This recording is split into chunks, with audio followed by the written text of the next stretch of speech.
आमदाराचं पत्र आणि मुश्रीफांनी त्याला रिमार्क केलेलं आहे ते पत्र आलेलंच आहे मीडियासमोर. मी पाहत होतो परवा ते पत्राची कॉपी. आता हे कशासाठी झालं? तावरेवर पहिले पण अनेक आरोप होते.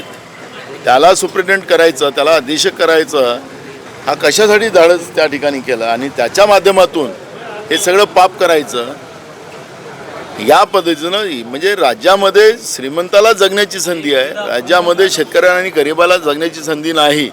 हा संदेश हा भाजप प्रणित सरकार देतं का? हे प्रश्न अनेक निर्माण झालेले आहेत. आज शेतकऱ्यांना आत्महत्या करा किती करायची असेल तर आम्हाला लक्ष द्यायचं नाही. लोक मरत असतील गाड्या चिरडून मध्ये मरा.